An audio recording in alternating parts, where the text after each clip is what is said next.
जय राधा माधव कुंज विहारी गोपी जन बल्लभ गिरिवर धारी।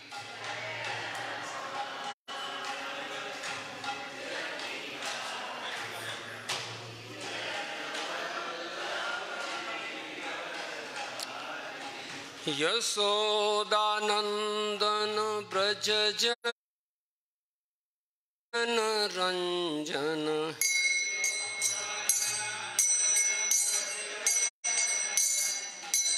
यशोदानंदन ब्रज जन रंजन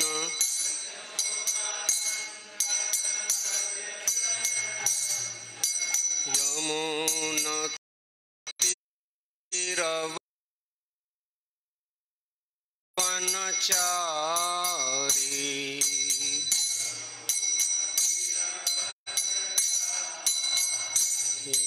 यमुना तीरवनचारी।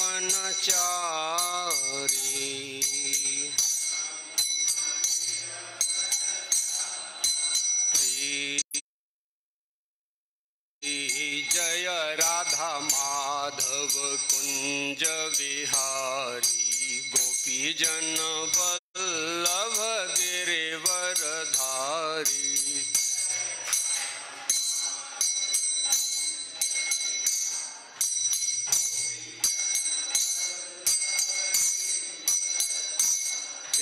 जय राधा माधव कुंज विहारी गोपी जन वल्लभ गिरिवर धारी।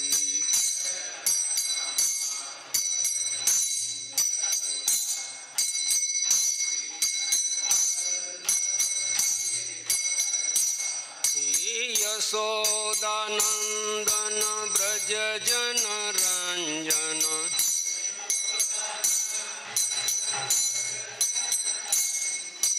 यशोदानंदन ब्रज जन रंजन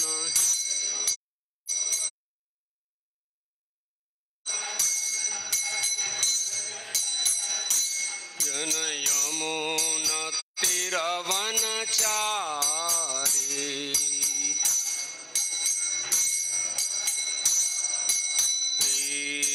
जय राधा माधव कुंज विहारी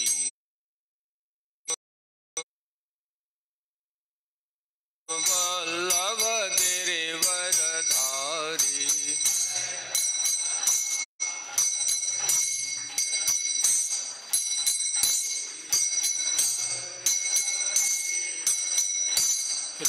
राधा श्याम सुंदर राधा श्याम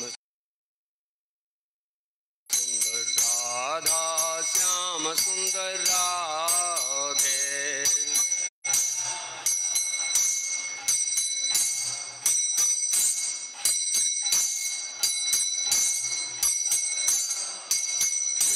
जय राधा गिरिधारी राधा गिरिधारी राधा गिरिधारी राधे।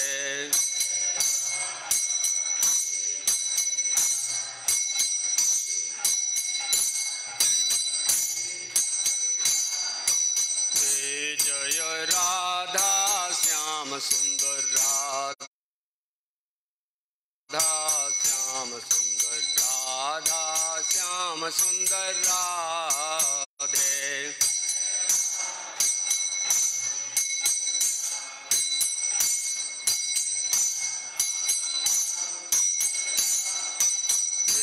जय राधे जय राधे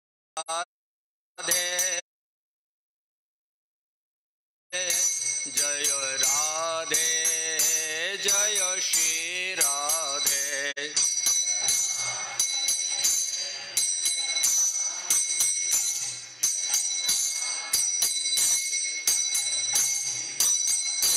जय कृष्ण बलराम जय कृष्ण बलराम जय कृष्ण बलराम।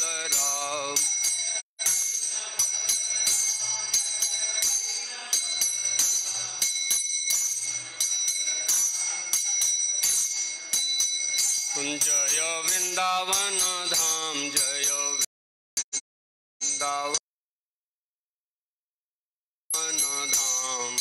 वृंदावन धाम जय वृंदावन धाम।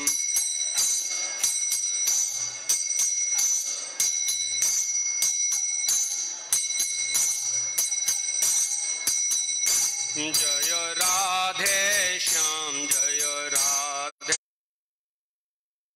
श्याम, राधे श्याम जय राधे श्याम।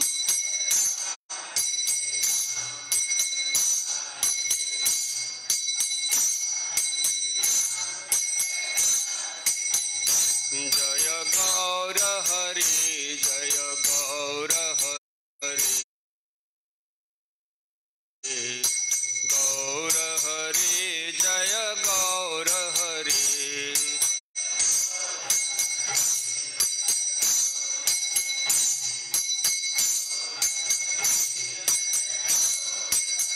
जय जय प्रभुपाद, प्रभुपाद,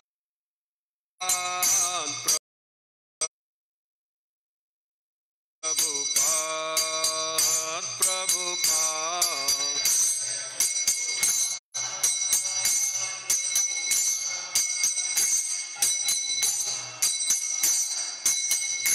जय जय गुरुदेव, गुरुदेव,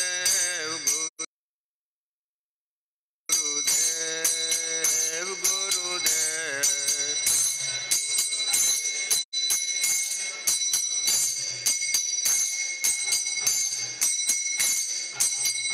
हरि बोल, हरि बोल, हरि बोल, हरि बोल।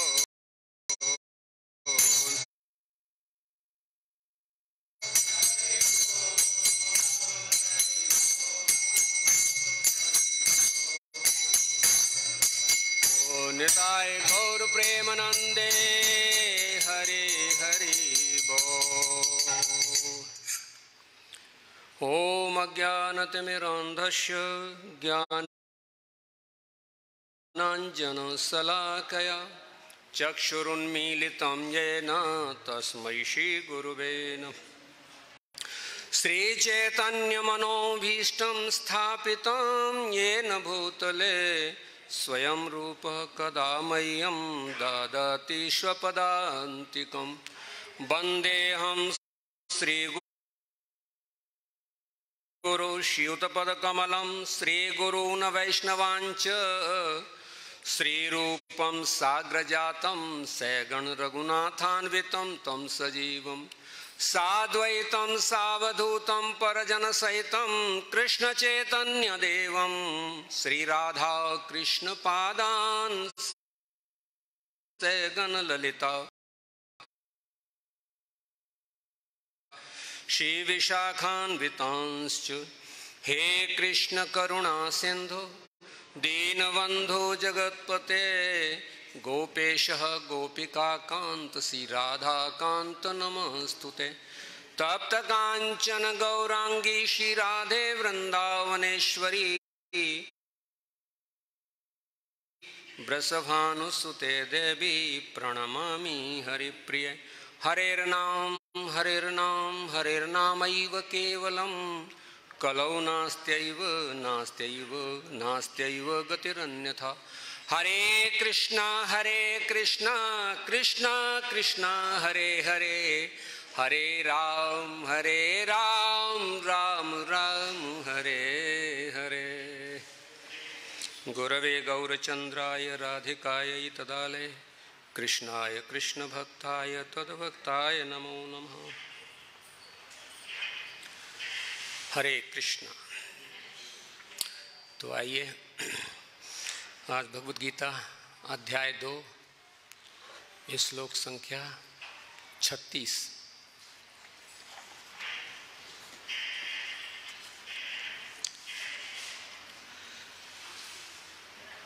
अवाच्यवादांश्च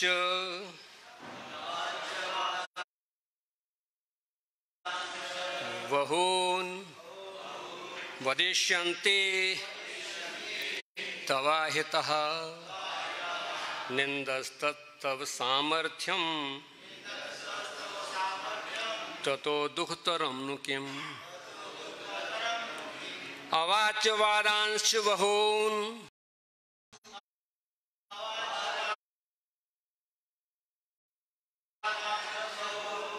वदष्यन्ति तवाहितः निंदस्तव सामर्थ्यम ततो दुःखतरं नु किम्। अवाच्य वादांश बहून् वदिष्यन्ति तवाहितः निन्दन्तस्तव सामर्थ्यं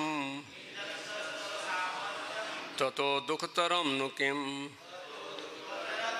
अवाच्य वादान् बहून् वदिष्यन्ति तवाहितः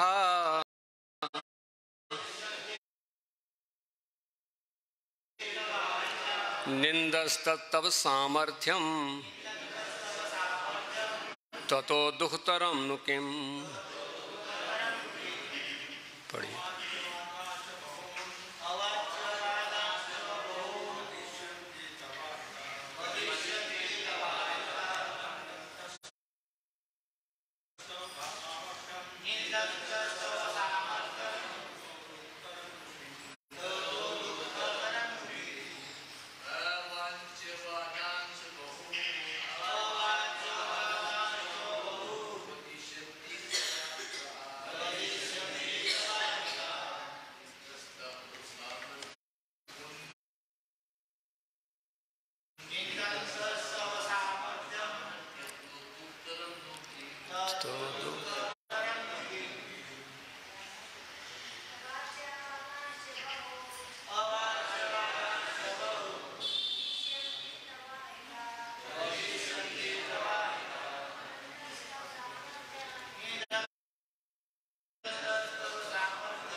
अवाच्य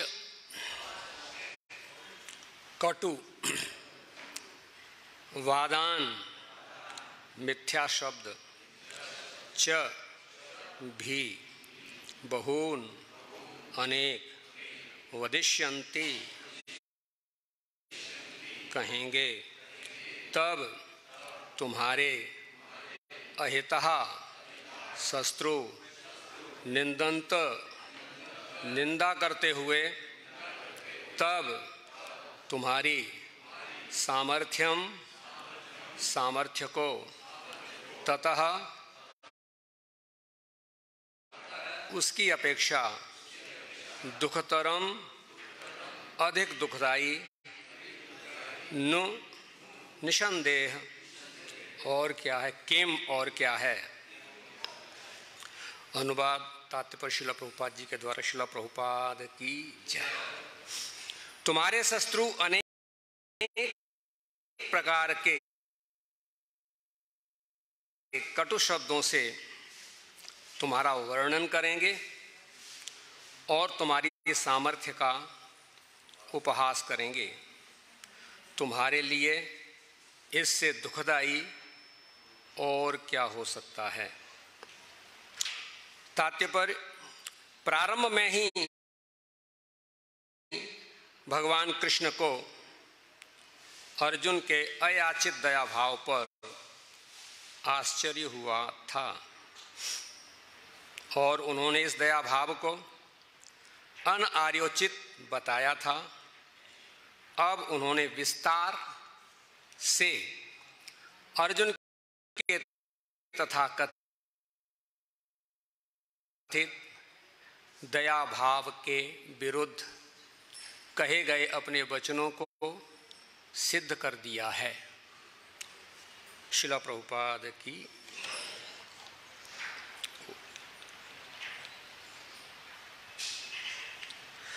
हरे कृष्णा। तो आइए, ये श्लोक संख्या अध्याय 2 संख्या 36। संख्या कैसी?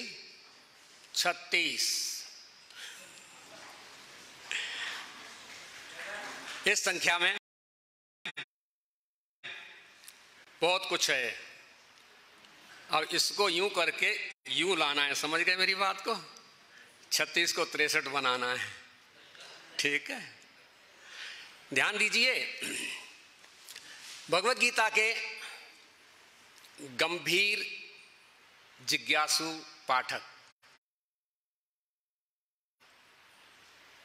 गंभीर जो हैं, भगवत गीता के गंभीर जिज्ञासु और पाठक हैं, वह इसका अध्ययन गंभीरता से करते हैं। इस अध्याय को श्रील प्रभुपाद जी ने क्या नाम दिया? गीता का सार। गीता का सार नाम दिया है, भगवत गीता का, गीता का सार। और विचार करिए, इसमें कितने श्लोक हैं इस अध्याय में? 72। और 72 के आधे 36। 72 के आधे 36। तो इसका मतलब यह है, श्रील प्रभुपाद जी ने कहा है गीता का सार श्लोक संख्या 36। तो आप आधा गीता का सार समझ चुके हैं।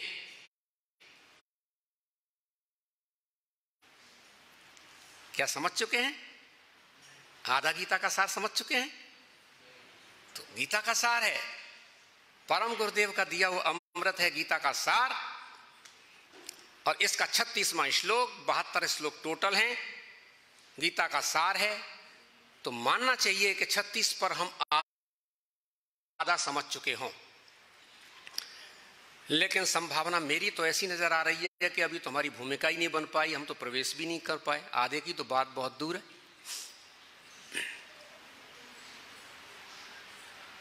तो पुनश्च हम उन्हीं अपने विचारों को, जो मैं प्रस्तुत करता आ रहा हूं, मैं सिस्टमैटिक तरीके से विचार रखता हूं कि कोई भी मेरी वाणी से जो कुछ बोला जाए, श्रील प्रभुपाद जी की सेवा करते हुए बिल्कुल सही एक्यूरेट अवस्था में जाए साधकों के पास। भगवत गीता का प्रथम अध्याय,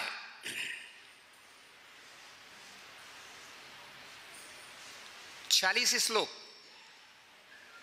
और इन श्लोकों का सार यह है कि इसमें अर्जुन आंखों में से आंसू बहाता है, शोक में डूबा हुआ है।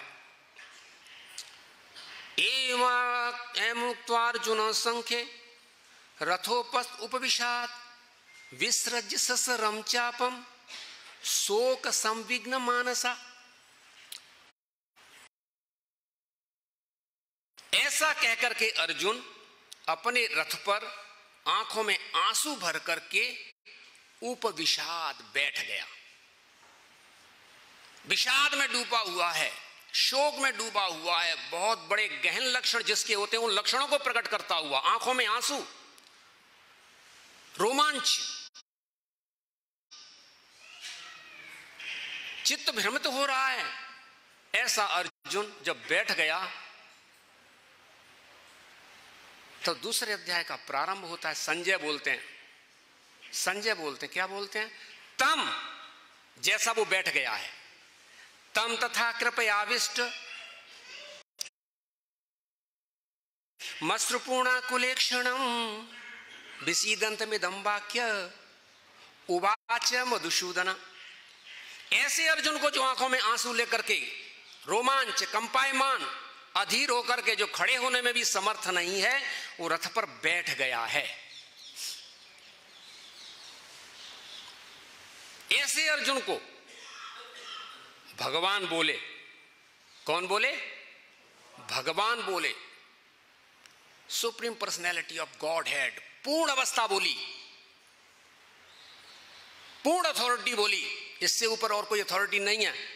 भगवान बोले क्या बोले? कुतस्त्वा कसमलमिदम विषमे समुपस्थितम अनार्यजुष्टम अस्वर्गम अकीर्ति कर्म अर्जुना। कुतस्त्वा, ये कहां से आ गया? अयाचित तेरे अंदर ये दया भाव को मैं युद्ध नहीं करूंगा। इस श्लोक में शिला प्रभुपाद जी ने बस जो तात्पर्य है 2 लाइन का है, 3 लाइन का तात्पर्य है, उसमें शिला प्रभुपाद जी ने ये बात डाल दी।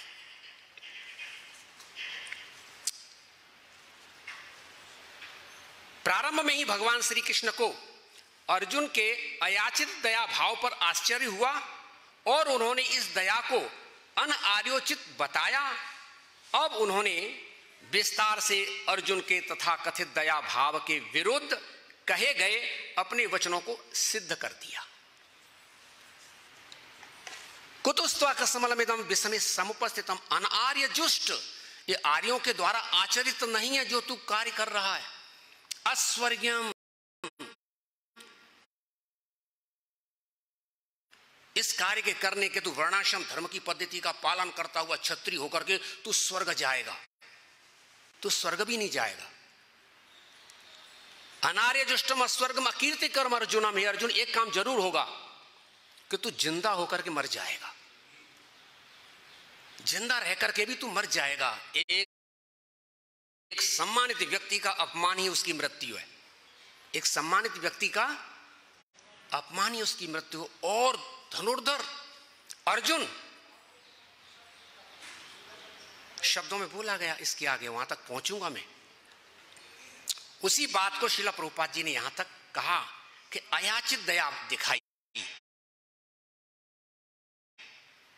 कैसी विषम परिस्थिति है कि अर्जुन युद्ध क्षेत्र में, रणांगण में खड़ा हुआ है, दोनों सेनाएं खड़ी हुई हैं, प्रधान योद्धा, और यह कह दे कि मैं युद्ध नहीं करूंगा, युद्ध नहीं करूंगा।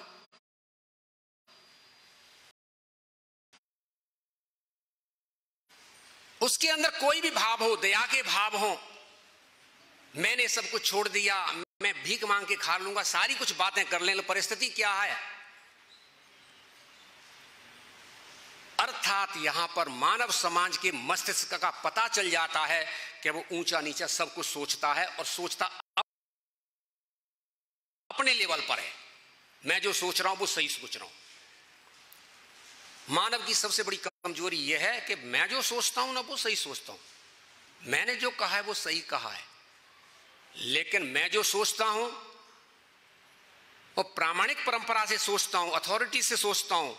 मैं जो बोलता हूं प्रामाणिक पद्धति से बोलता हूं। यह अवस्था नहीं आती, यह अवस्था आती है दूसरी अवस्था में जो अब आ जाएगी।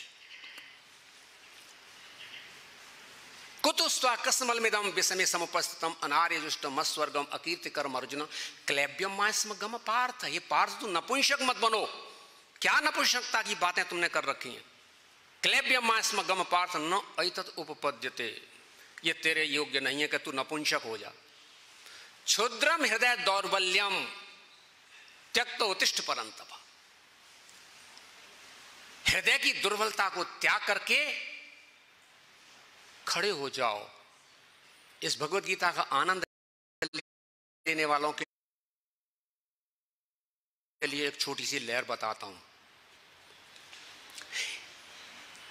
त्यक्तो उत्तिष्ठ परंतपा, उत्तिष्ठ त्यक्तो परंतपा, त्याग करके खड़े हो जाओ परंतप।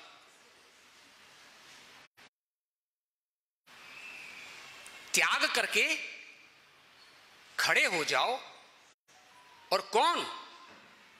हे प्रतापी वीर, खड़े हो जाओ। तुम वो नहीं हो जो तुम कर रहे हो। नपुंसकता के जो वातावरण तुम कर रहे हो वो तुम नहीं हो। त्यक्त उत्तिष्ठ परंतपा। और अध्याय 4 श्लोक संख्या लास्ट वाला, अध्याय 4 का श्लोक संख्या अंतिम। तस्मात् अज्ञान संभूतम, तस्मात् अज्ञान संभूतम हृदयस्थ्यम सनात्मना छित्त्वैनं संशयं योग छित्त्वैनम संशयम, संशयों का विनाश करके, छित्त्वयम संशयम योगम मां तिष्ठो तिष्ठ भारत, संशयों का विनाश करके योग में तिष्ठ होकर के, योग में लग करके उत्तिष्ठ, यहां त्याग करके उत्तिष्ठ, वहां योग में लग करके उत्तिष्ठ। यही तो बात भगवान श्री कृष्ण कहना चाहते हैं। मानव जीवन कैसा होना चाहिए? मानव जीवन वह होना चाहिए कि जीवन की जो परंपरा है वह अपने सारे आप सुना बहुत है, अपनी इंद्रिय की तुष्टि के लिए जो कार्य करते हैं, वो काम करते हैं, वो क्या करते हैं? सकामी कहलाते हैं। अपनी इंद्रियों को तुष्ट करने के लिए जो कार्य करते हैं वो क्या कहलाते हैं? सकामी कहलाते हैं। और सकामी की रेंज कितनी होती है ये बताया गया है इस श्लोक में कि तुझे ज्यादा ज्यादा स्वर्ग की प्राप्ति होगी ना तो स्वर्ग मिलेगा। सकामी को स्वर्ग से आगे कुछ नहीं, सकामी को स्वर्ग से आगे या नरक, इनमें झूलता रहेगा। स्वर्ग और नरक से जाकर के आगे सकामी की कोई रेंज खत्म हो जाती है। और योगी की जो जुड़ गया है ब्रह्मांड को पार करता है, ब्रह्मांड को पार करता है योगी। और योगी अपनी इंद्रियों के लिए कार्य नहीं करता, प्रभु के लिए कार्य करता। भक्त, भक्त तो भगवान के धाम पहुंचता है, घर पहुंचता है।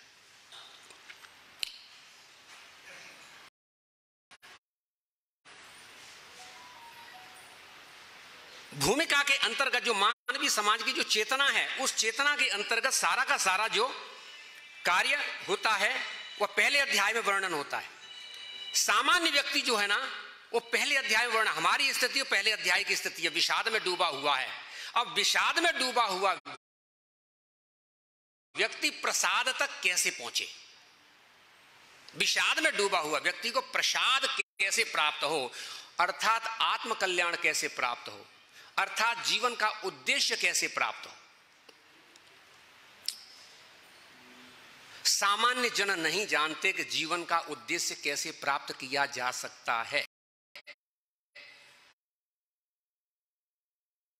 सामान्य जन नहीं जानते। सामान्य जन ये जानते हैं कि इस संसार में अगर हमने भोगों को संग्रह कर लिया, अगर कोई दृष्टि में अच्छी लगने वाली भोग वस्तु प्राप्त हो गई, कानों को अच्छे लगने वाले भोग वस्तु प्राप्त हो गई, या नासिका को अच्छी लगने वाली भोग वस्तु प्राप्त हो गई, तो मैं सफल हो गया। वह यह नहीं जानता कि मानव जीवन का उद्देश्य क्या है। उस उद्देश्य की तरफ कल्याण के लिए वह बढ़ने के लिए कभी तत्पर नहीं होता। इसीलिए श्रीमद् भगवद गीता में कहा गया, मनुष्याणाम सहस्रेषु कश्चित् यदत सिद्धये यतताम अपि सिद्धानाम कश्चित् वेत्ति माम तत्वतः। मनुष्याणाम सहस्रेषु, श्रील प्रभुपाद जी ने कहा कि सहस्रेषु तो भगवान ने कृपा करके कहा है, मिलियनेषु कोई कोई आत्मकल्याण की तरफ मुड़ता है। कुछ नहीं चाहिए मुझे, आत्मकल्याण चाहिए, आत्मकल्याण से छूटना है। और भवबंधन से छूटने के लिए तभी प्रक्रिया उसके चित्त में आएगी जब उसे समझ में आ जाएगा पूर्ण रूप से कि यह संसार दुखालयम है। जब तक दुखालयम है ये बात उसकी पूरी की पूरी तरह फिट नहीं होगी, तब तक करने का प्रयत्न ही नहीं करेगा। और भगवान की बहुत बड़ी सेविका अर्थात भगवान के द्वारा नियोजित दासी बहुत बढ़िया कार्य करती है, भगवान की है। दैवी ही येषां गुणमयी मम माया दुरत्यया, दैवी ही येषां मम माया दुरत्यया। वो दुरत्य कृष्ण भूल लिया जीव, माया ने उसको पकड़ लिया। माया पकड़ लेती है, और माया जब पकड़ लेती है तो माया क्या बताती है कि तुम किधर जा रहे हो, तुम तो स्वयं में ईश्वर हो, भगवान हो, तुम्हारे समान कौन हो सकता है। अहंकार माया, माया अहंकार को पुष्ट करती है और ये बता देती है तुम्हारे समान और कौन है, तुम ही तो सब कुछ हो। और इस भाव में गर्वित होकर के ये जो अहंकार है गर्वित होकर के जीवन यापन करता है। और सत्य मानिए, अन्वेषण करेंगे जब आप गहराई में जाएंगे तो माया मिथ्या वस्तु, माया वस्तु जो है ना वो भगवान की सेविका है, लेकिन प्रकृति का जो है ना पुरुष तत्व है, जो भोक्ता तत्व मिथ्या है। भोक्ता तत्व क्या है? मिथ्या तत्व है। और आप समझेंगे हाय मैंने क्या कर दिया, अब तक मैंने जीवन कैसे बिता दिया, मैंने अपने आप को भोक्ता मान लिया। और मैंने भोक्ता मान लिया तो प्रकृति के द्वारा आबद्ध हो गया। वस्तु तो ये थी कि भगवान श्री कृष्ण प्यारे मेरे श्याम सुंदर, जिनकी इंद्रियां समर्थ हैं भोगने के लिए, उनके लिए हमने कोई ऐसी वस्तु प्रदान नहीं की हाथ से उठा करके कि वो भोग पाए, वो भोगें। भोक्तारम यज्ञ तपसाम सर्वलोक महेश्वरम सुहृदय सर्वभूतानाम ज्ञात्वा माम शांतिम इक्षति। शांतिपूर्ण जीवन में तभी आएगी कि भोक्ताराम कौन है? भोक्ताराम यज्ञ तपसाम सर्वलोक महेश्वरम सुहृदय सर्वभूतानाम, सभी प्राणियों के हितैषी, सभी प्राणियों का कल्याण करने वाले। माम जानता है वही शांति को प्राप्त करता है। और शांति कहां है? शांति भगवान के की सेवा में। और ये जो भोक्तारम यज्ञ तपसाम सर्वलोक महेश्वरम, मैं सभी लोकों का एकत्व भोगता हूं। भोक्ताराम यज्ञ तपसाम सर्वलोक में सुहृदय सर्वभूतानाम, मैं सभी प्राणियों का हितैषी हूं। ज्ञात्वा माम शांति में रक्षति। पत्रम पुष्पम फलम तोयम यो मे भक्त्या प्रियक्षति तदहम भक्ति उपहृष्यामि प्रियतात्मना। मुझे जो पत्रम पुष्पम फलम तोयम, आपके कुछ भी नहीं, जल लेकर के, अंजलि में जल लेकर के, हे प्रभु इसको स्वीकार करो, हे प्रभु ये पत्ते हैं इनको स्वीकार करो। अरे पत्रम पुष्पम फलम तोयम, वो अवस्था बता दी गई है कि जहां पर यह कहने का अधिकार नहीं रह जाएगा कि मेरे पास तो कुछ था ही नहीं, मेरे पास तो कुछ था ही नहीं। जो हाथ उठ करके यूं जा रहे हैं ना, यूं जा रहे हैं, उन्हीं से क्या करना था? यूं करना था बस खाली, और क्या करना था? निरंतर हाथ यूं जाते रहते हैं। लाओ रूपम देहि जयम देहि यशो देहि दुशो देहि पत्नी मनोरमाम देहि मनोवृत्त्यानुसारिणी।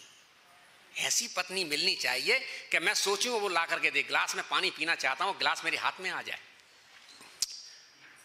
तब तक आप इस दंडल से निकल नहीं पाओगे जब तक कृष्ण को प्रसन्न नहीं करोगे। और कृष्ण को प्रसन्न करने के लिए अब यहां पर कब तक कृष्ण को प्रसन्न नहीं कर सकते? अर्जुन इस प्रकार का लगाता रहा और लगाते लगाते अर्जुन ने बहुत कुछ कहा। कार्पण्य दोषो उपहृत स्वभावम प्रवक्ष्यामि त्वाम धर्म संबूढ़ चेता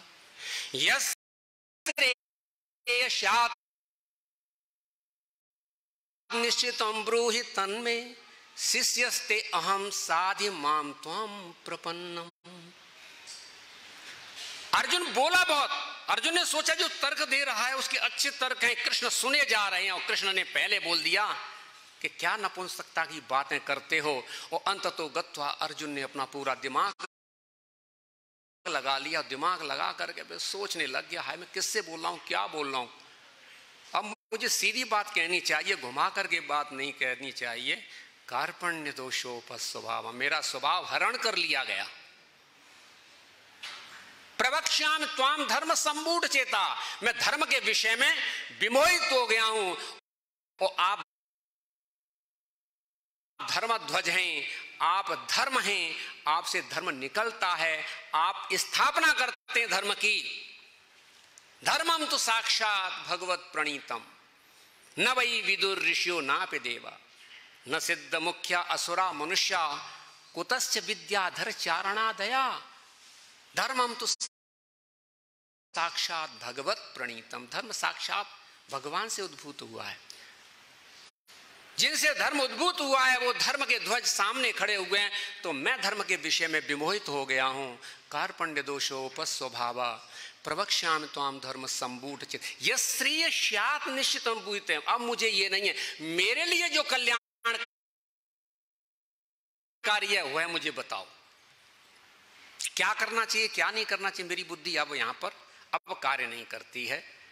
शिष्यस्ते अहम, आपका मैं शिष्य हूं, साधी मेरा रक्षण करो। प्रपन्नम, मैं पूर्ण शरणागति हो गया। और ध्यान दीजिए, जब पूर्ण शरणागति हो गया, प्रपन्न हो गया, गुरुदेव सामने खड़े हो गए। अब सखा थे, वो सखा कौन हो गए? गुरुदेव हो गए।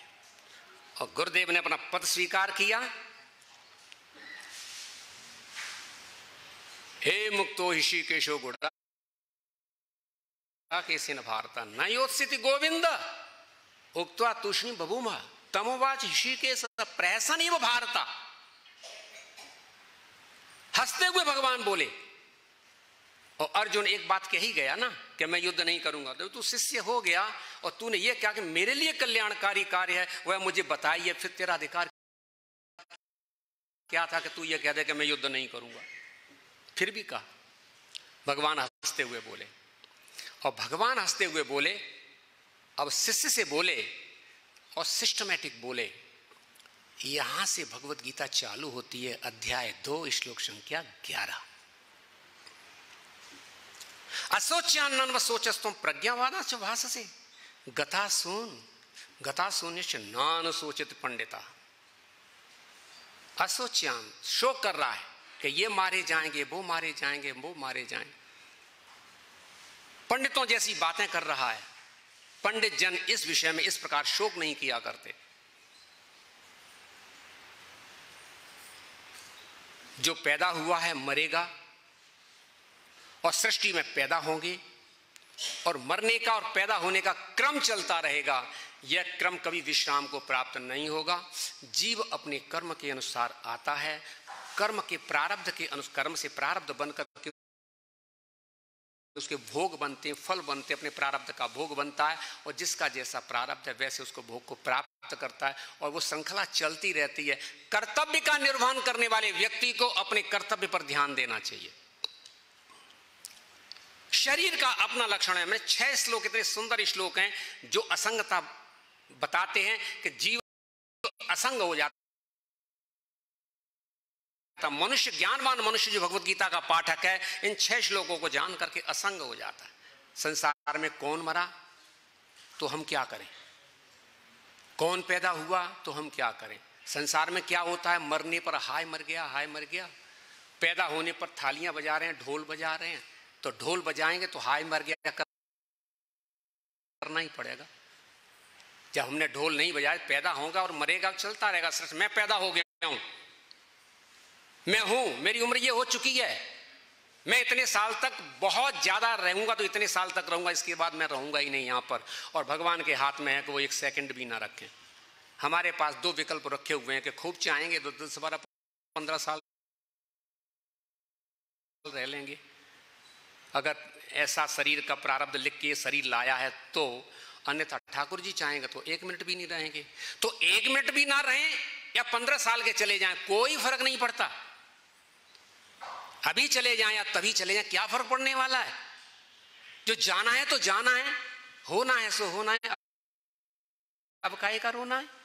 जाना है तो जाना है। अरे दिल मतलब आनंद से भर करके जाए हम यहां से।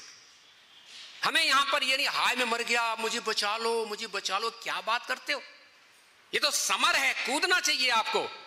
और वही समर में कूदेंगे जिन्होंने अपनी तैयारी पूरी की हुई है। मेरा काम हो चुका है, मैंने तैयारी कर ली है, अभी आपको क्या करना, तुम्हारा शरीर छूटेगा। अरे बड़ी खुशी की बात है, बड़ी खुशी की बात आपने कही है कि अभी मेरा ओहो आनंद आ गया। जिस मरने से जग डरे मेरे मन आनंद, जिस मरने से जग डरे मेरे मन आनंद। कब मरी हो कब देखियो पूर्ण परमानंद। अपने प्रभु से मैं कब मिलूंगा जाकर के, मरने से डरना क्या है। अरे मरना तो, अरे मां की गोद में सोना है, मृत्यु तो मेरी मां है, इसलिए इसका डरना क्या है। और पैदा होना और मरना ये तो श्रृंखला यहाँ का धर्म है। संसार को मरण धर्म है, मरते लोग है, जिसका विशेषण ही मरते लोग है, उसमें फिर चिंता करने वाली बात क्या है। दिल को कमजोर हम कैसे कर बैठेंगे। शरीर अपने कार्य को कर रहा है। बचपन था, जवानी आई, जवानी चली गई, बुढ़ापा आ गया, लोग बाबा कहने लग गए, लेकिन मुझे पता नहीं है कल तो मैं बालक ही तो था। अरे मैं बाबा कब से हो गया, पता ही नहीं चल पाए। और ये भी बताने लग गए, अबे तुम कितना जियोगे, तुम्हारी उम्र 10-5 साल की, खूब चल जाओगे, 10 साल चल जाओगे। 10 साल के बाद तो जो तुमने इकट्ठा कर रखा है वो हमारे हाथ में आएगा ही। अरे कितने दिन बुढ़ा रहेगा, ज्यादा 10-5 साल रहेगा, और रह लें 10-5 साल, तेरे हाथ में ही तो आने वाला है। घाग लगाकर बैठे हुए हैं कि तेरी प्रॉपर्टी मेरे हाथ में आ गई, कब मरेगा कब मरेगा कब मरेगा। और ध्यान दीजिए, जब ये सोच रहे हो कि ये कब मरेगा, तब अपना भी ध्यान दिया है कि थोड़े समय के बाद में दूसरा आएगा, वो कहेगा ये कब मरेगा, ये कब। यही तो धर्म है यहाँ का, इसके लिए क्या चिंता करना। शरीर, बालक, जवानी, वृद्ध, छूट गया। कोई सिंहासन चढ़ चला, कोई बंधा जात जंजीर, कोई तो शान से जा रहा है और कोई जंजीरों में जकड़ करके जा रहा है। शान से जाओ ना। यहां पर यह बात बताने के बाद में ऐसा होता है, ये संसार में कभी क्या होता है, नास तो विद्यते भावो ना भावो विद्यते सता उभयोरपि दृष्टो अंतस्थो अनयो तत्व दर्शवी। कभी ऐसे लगता है कि सारा का सारा बिल्कुल अब तो बुरा समय आ गया, बुरा समय आ गया, बुरा समय आ गया। और कभी ऐसे लगता है कि स्वर्णिम काल आ चुका है, स्वर्णिम काल आ चुका है। अरे बादल ढक देते हैं कभी सूर्य को, इसका अर्थ यह नहीं होता कि सूर्य विलुप्त हो गया या बादलों की सत्ता ऐसी हो गई कि अब सूर्य निकलेगा ही नहीं। बादल टेम्परेरी आए हैं, उनको जाना पड़ेगा, आए हैं और जाना पड़ेगा उनको। ऐसे ही असत और सत के बीच में संघर्ष चलता रहता है। असत और सत के बीच में संघर्ष चलता रहता है और सत और असत के बीच से निकलता है। क्या बोलूं, भक्त बोलूं, ज्ञानी बोलूं, योगी बोलूं, भक्ति बोलते हैं। भक्त निकल जाता है, कार्य और कारण से भक्त निकल जाता है, सत और असत से भक्त निकल जाता, आत्मा और अनात्मा से भक्त निकल जाता है। यहां पर भगवान ने सुंदर तरीके के साथ में, अगर अन्वेषण करना है, आनंद लेना है, रमन करना है, ढूंढना है, मिलना है, तो आत्मा और अनात्मा दो वस्तुएं हैं। आत्मा और दो वस्तुएं हैं। जड़ चेतन ही ग्रंथि पड़ गई, जड़ चेतन ही ग्रंथि पड़ गई। यद्यपि मृषा छूटत कठिनाई, जड़ और चेतन के बीच में ग्रंथि पड़ गई है। यद्यपि असत्य है लेकिन छूटने में बहुत कठिन है। जड़ और चेतन के बीच में हमारी ग्रंथि पड़ गई। अब हम बैठे ही इसी अवस्था में और जड़ चेतन की ग्रंथि में बैठे हुए हैं। मैंने आपको बताया, जो आप बैठे हुए हैं, जो भोक्ता बैठा हुआ है, जो पुरुष बैठा हुआ है, वह जड़ रेंज की वस्तु है, वह जड़ वस्तु है। आत्मा से प्रकाशित होने के साथ ही वो कहता है कि मैं पुरुष हूं, मैं हूं, ये व्यक्ति हूं। अस्तित्व उसका वो नहीं है, वो तो मिथ्या वस्तु इकट्ठा हो गया। जो हम में बैठे हो, मैं राजा हूं, मैं रंक हूं, मैं डॉक्टर हूं, मैं इंजीनियर हूं, मैं ये हूं, मैं वो हूं, इनमें से तुम कुछ भी नहीं हो, कुछ भी नहीं हो। तुम्हारी मटेरियल सत्ता है ये। इस मटेरियल सत्ता में तुम रहोगे और जब तक मटेरियल सत्ता को तुम स्वीकार करके रखोगे तब तक जन्म मृत्यु रहेगी। जब तक जन्म मृत्यु रहेगी तब तक कर्म प्रारब्ध जन्म, कर्म प्रारब्ध जन्म, फलों का भोग भोगते रहोगे। इस श्रृंखला को तोड़ना होगा। भगवान ने सुंदर तरीके के साथ में अनासक्त कर दिया। अनासक्त करने के बाद में भगवान ने आत्मा के विषय में बहुत सुंदर प्रवचन दिया। नैनम छन्दन्ति शस्त्राणि नैनम दहति पावक न च क्लेदयन्ति आपो न शोषति मारुता अक्षेद्योयम अदायोयम अक्लेद्यो असस्य एव च नित्य सर्वगतस्थाणु अचलो अयम सनातना। यह आत्मा है, नैनम छिन्दन्ति शस्त्राणि, इसको काटा नहीं जा सकता, इसको गीला नहीं करा जा सकता, इसको सुखाया नहीं जा सकता। अच्छेद्योम अद्दायोम अक्लिद्यो असुस एवच नित्यः। आत्मा कैसी है? नित्य है। आत्मा होती है, आत्मा हुई थी। आत्मा होती है, आत्मा हुई थी नहीं, आत्मा है, बस, इससे आगे कुछ नहीं। नित्य नित्य है, सर्वगतः सर्वव्यापी है, स्थाणु अचल सनातन है। बहुत सुंदर तरीके के साथ वर्णन किया। ऐसा भी तो है, थोड़े वैशेषिक माइंड के व्यक्ति भी तो हैं, न्यायिक माइंड के व्यक्ति भी तो हैं, सांख्य के व्यक्ति भी तो हैं। अथ चैनम नित्य जातम नित्यम व मन्यसे मृतम। ये तू इसको पदार्थ के साथ प्रकट होने वाला, पदार्थ के साथ नष्ट होने वाला मानता है। यदि तू ऐसा मानता है, अथ चैनम नित्य जातम नित्यम व मनुष्य तथा तुम मावाओ नैवं सोचितुम अर्हसि। इस धारा में अगर तू विचार करता है तो भी देख ले, सामने कर्तव्य दिखाई दे रहा है तो कर्तव्य का निर्वहन करेगा। तू पदार्थ के लिए चिंतन करेगा। तेरे मस्तिष्क में यही बात अगर आ रही हो कि आत्मा पैदा होती है और आत्मा नष्ट हो जाती है, तो ये पदार्थ तो पैदा होते हैं और नष्ट हो जाते हैं। पदार्थ पैदा होने और नष्ट के बीच में अपना कर्तव्य बोध तुझे दिखाई दे रहा, तो उस कर्तव्य बोध की तरफ बढ़ेगा या ये बढ़ेगा कि मैं अपने कर्तव्य को भूल जाऊं। यहां पर भगवान ने आत्मा के विषय में बहुत कुछ, सारा भागवतम, सारी भगवत गीता का जो लक्षण है आत्मा से है, और आत्मा को हमें सबसे पहले पकड़ लेना चाहिए। आत्मा के लक्षणों को जान करके आत्मा के साथ में रमन करो। आत्मा क्या वस्तु है, आत्मा में कितने गुण हैं। अंदर बैठी हुई आत्मा, आत्मा सर्वस्य चाहम हृदय सन्निविष्टो, सर्वस्य चाहम हृदय सन्निविष्टो मत्त स्मृति ज्ञानम अपोहनम च। मेरे से स्मृति, मेरे से ज्ञान, मेरे से भुलावा प्राप्त होता है।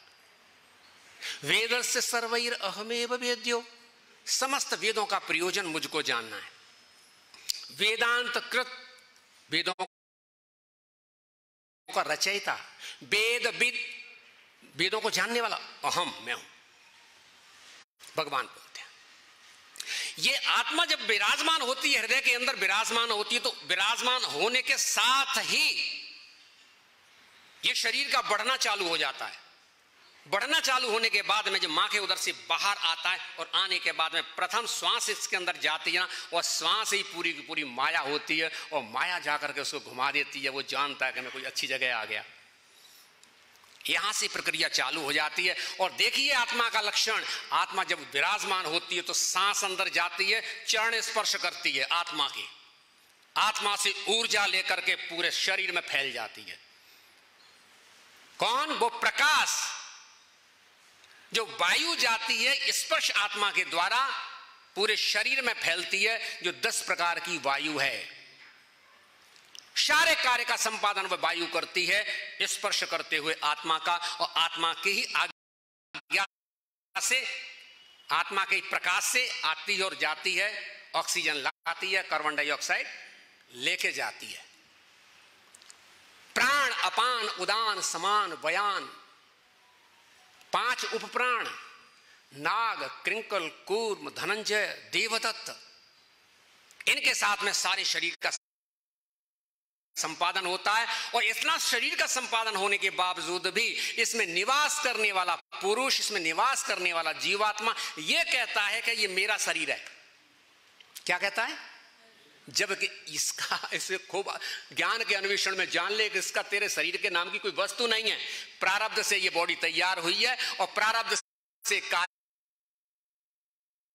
कर रही है। तेरा शरीर तो आंख सांस रोक बंद कर लेना थोड़ी देर के लिए, तेरा शरीर है ना, तो ये बता दे फिर बीमार क्यों हो रहा है? तेरा शरीर है ना, बहुत सारी चीजें हैं, जो उसके बस में नहीं है, लेकिन इस शरीर का वो भोक्ता बन बैठा है, मिथ्या भोक्ता बन बैठा है। और मिथ्या भोक्ता बनने के बाद में इस शरीर की बहुत कुछ समझने वाली चीज है। यह शरीर है ना, बेचारे का कोई दोष नहीं है, एक कंडीशनल प्राप्त हुआ है, प्रकृति के अनुबंध में ये प्राप्त हुआ है। और अनुबंध ये है कि इतनी सांसें इसको दी गई हैं और इतनी सांस के बाद में अपने आप विश्राम कर जाएगा, अपने आप विश्राम कर जाएगा। अब वो अलग बात है कि तेरे कर्म इसको क्लेश प्राप्त करके इसका वो शरीर टाइम लाए कि क्लेश देता हुआ, जीवात्मा को दुख देता हुआ वो अंतिम समय आए कि हरि बोल करता हुआ वो निकल जाए। ये दोनों अपनी चेतना के ऊपर डिपेंड है। ये चेतना का विषय है, ये शरीर का विषय है, पार्थिव के शरीर का विषय नहीं है। ये चेतन तत्व का विषय है, अंतःकरण का विषय है। अंतःकरण में 4 वस्तुएं हैं। कौन कौन सी? अहंकार, मन, बुद्धि, चित्त और अहंकार। यही वास्तव में सारा का सारा पुलिंदा है, अंतःकरण। और अंतःकरण भी आवृत है अस्मिता से, अहंकार से, जिसको आवरण का शक्ति है, उसको भी आवरण कर दिया गया माया शक्ति ने, जो आवरण का शक्ति है। मल, विक्षेप और आवरण। मल का संबंध शरीर से है, विक्षेप का संबंध अंतःकरण से है, और आवरण का संबंध अस्तित्व से, अस्मिता से और जीव से है। ये भगवान ने पूरा का पूरा बता करके अर्जुन को, और अर्जुन को बता करके फिर भगवान बोलेगा देखो 2 चीज मैंने आपको दे दी। असोचानन सोचस्तुम की बात बता करके भी मैंने आपको बता दी, 6 जो असंगता की बातें बताई, और 14 श्लोक आत्मा के बोले। अब भगवान बोलते हैं इतना देख ले कि तू क्षत्रिय है। स्वधर्मम अपि चावेक्ष न विकंपितुम मरहसि धर्म्यादि उद्धाशेयो अन्य क्षत्रिय न विद्यते। स्वधर्मम अपि चावेक्ष, अब तुम मेटेरियल धरातल पर आ जा, जहां तू है प्रकृति के गुणों में। वर्णाश्रम धर्म क्या है, स्वधर्म क्या है? स्वधर्म का संबंध प्रकृति के 3 गुणों के साथ जुड़ता है, और प्रकृति के 3 गुणों में फंसे हुए जीवात्मा को 4 वर्ण हैं और 4 आश्रम है। 4 वर्ण की पद्धति है, ब्राह्मण, क्षत्रिय, वैश्य और शूद्र। इनसे निकलने की प्रक्रिया है ब्रह्मचारी, गृहस्थ, वानप्रस्थ और सन्यासी। जीवन की अवस्था को प्राप्त करने के लिए हर जीव को, ब्राह्मण, क्षत्रिय और वैश्य और शूद्र को, ब्रह्मचारी, गृहस्थ, वानप्रस्थ और सन्यास की तरफ जाना चाहिए, उधर जाना चाहिए। और इसका सुंदर विश्लेषण आपने भागवत में श्रवण किया है, 7वें स्कंद में, अध्याय 10 से लेकर के 15 तक। बहुत बढ़िया विश्लेषण हुआ है। यहां पर भगवान ने कहा कि स्वधर्मम चावेक्ष न विकंपितुम मरहसि धर्म्यात् युद्धाशयो अन्यत् क्षत्रिय न विद्यते यद्रक्षया चोपन्नम स्वर्ग द्वार मपाव्रतम। अपने कर्तव्य का निर्वहन करने के लिए अगर तेरे सामने युद्ध उपस्थित हुआ है तो तेरा तो कल्याण है। अपने कर्तव्य का निर्वहन करता हुआ क्षत्रिय युद्ध भूमि में वीर गति को प्राप्त होता है, जो योगियों के लिए बहुत कठिन होता है। वह स्वर्ग का द्वार अपने आप खुलता है उसका। जननी जन तो संत जन। जननी, हे माता, अगर तू बालक पैदा ही करना चाहती है तो भगवान के प्यारे को करो। जननी जन तो संत जन, क्या दाता, क्या सूर।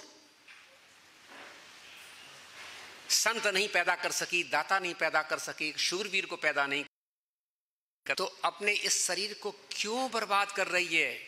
अपने सौंदर्य को क्यों बर्बाद कर रही है? जननी जन तो संत जन, कै दाता कै सूर। नहीं तो रही जा बांझड़ी, मती गंवावे नूर। कोई फायदा नहीं, कुत्ते बिल्ली पैदा करने की कोई जरूरत नहीं, भीड़ वैसे ही मच चुकी है। मानव के शरीर में चतुष्पद बोले जाते, 4 पैर के पशु। अब द्विपद पशुओं की कोई कमी नहीं रह गई है, कोई चेतना नहीं रह गई है। भगवतीय चेतना जहां नहीं हो वो पशु चेतना। आहार निद्रा भय मैथुनम च समानमेतत् पशुभि नराणाम धर्मस्य एको अधिको विशेषो धर्मेण हीना पशु भी समाना। धर्म से हीन है वो पशु के समान है। और ये संसार में प्रकृति को इससे कोई लेना देना नहीं है। प्रकृति में अगर बहुत बढ़िया तरीके से भगवान की इच्छा से चाहे कितने भी जीव आ जाए, करोड़ों जीव अरबों जीव पृथ्वी भर जाए, एक दिन जब भगवान की इच्छा हो जाएगी तो खत्म। क्या फर्क पड़ता है पृथ्वी को? उसका तो कार्य पैदा करना है। मयाध्यक्षेण प्रकृति सूयते सचराचरम। मयाध्यक्षेण प्रकृति सूयते सचराचरम हेतु नानेन कौन्तेय जगत विपरिवर्ते अवजानन्ति मां मूढ़ा मानसी तनुमाश्रम। मेरे को नहीं जानता, मेरे मूल स्वभाव को नहीं जानता, भगवान के स्वभाव को नहीं जानता। और यहां आकर के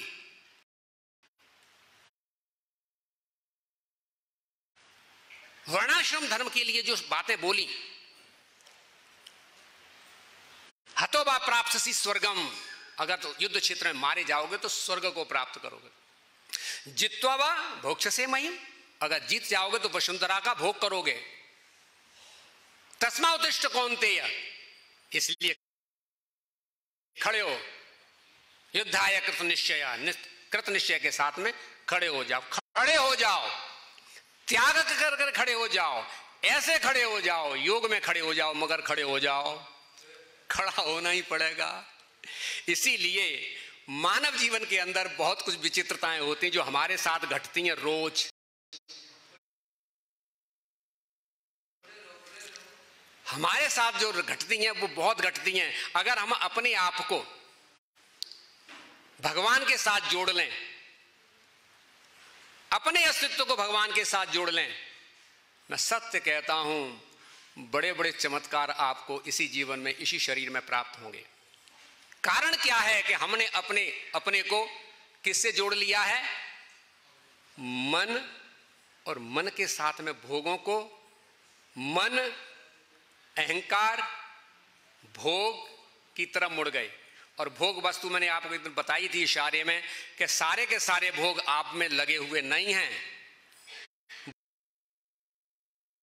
भोग आपसे दूर हैं, भोग आपसे दूर हैं। लेकिन वो भोग तो दूर हैं, लेकिन करंट यहां पर है, चाहत यहां पर है, मैग्नेट यहां पर है। हम इन भोगों को खींचते हैं। भोगों का धर्म है, जो भोग जिस इंद्री का है वो उसकी तरफ दौड़ेगा, इंद्री उसकी तरफ दौड़ेगी। शब्द की तरफ कान दौड़ेगा और शब्द कान की तरफ दौड़ेगा।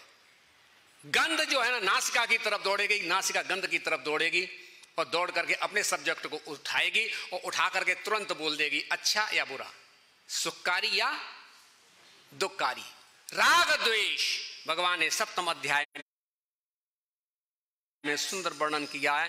इच्छा द्वेष समुत्थेन द्वंद्व मोहेन भारत सर्वभूतानि सम्मोहम सर्गे यान्ति परंतप। सर्गे संस्कृति चक्र में जो डाले जाते हैं उनका मूल तत्व जो है ना इच्छा और द्वेष है। इच्छा और द्वेष समुत्थेन द्वंद्व मोहीन भारता सर्वभूतानि सम्मोहम सर्गे यान्ति परंतपा। अगर इस चक्र को तोड़ना चाहते हो तो ध्यान रखो, हमें समता में आना होगा। ध्यान रखो, समत्वम योग उच्यते। ध्यान रखो, भगवान का निवास समता में है और आपके पास में राग और द्वेष है। आपके सामने प्रेजेंट राग और द्वेष है। तो राग तो मान लेते हैं, राग में तो हल्का सा मिठास है, द्वेष में बहुत कष्ट है। राग तो हर कोई चाहता है लेकिन द्वेष नहीं झेला जाता। और आपकी अब परीक्षा यहां से चालू होती है कि राग की चिंता मत करो, द्वेष से समझौता करो, द्वेष से मित्रता करो, द्वेष को झेलो। राग तो सिमट जाएगा, द्वेष को झेलो। जब तुम्हें दुख में मत घबराना प्यारे, ये जग दुख का मेला है। दुखात्मक आत्मिका जब अवस्था आती है, उसे झेलने की प्रवृत्ति आ जाती है, तो दुख भी एक दिन शर्मिंदा हो जाता है कि मैंने इस पर इतने बाण चलाए, इस पर कोई प्रतिक्रिया नहीं हो रही है, अब करें तो करें क्या, तो वो भी मित्र बन जाता है। तो संसार जो है ना समर है, ये रण क्षेत्र है, कोई महफिल नहीं है। संसार क्या है? रण क्षेत्र है, कोई महफिल नहीं है। और भगवत गीता भी कोई ऐसी वस्तु नहीं है कि गा करके और ढोलक बजा करके इसको सुन लो। इसको तो वीरों का बाना है, वही धारण करते हैं जो इसके योग्य होते हैं। तो आइए मैं अपनी वाणी को यहीं पर विश्राम दूंगा और चाहूंगा कि विषय भगवत गीता के ऊपर आप और भी कुछ मुझे सुनाना चाहें तो मैं व्याकुल हैं, या आप कुछ जानना चाहें तो मैं भी सुनाने के लिए अपनी वाणी का प्रयोग कर सकता हूँ। और मिल गए आप हमारे श्रील प्रभुपाद जी की सेवा में, हम इस तरह प्रवृत्त हो जाएं कि इस्कॉन वृंदावन भगवत गीता पूरे विश्व को प्रकाश दे। हरे कृष्णा।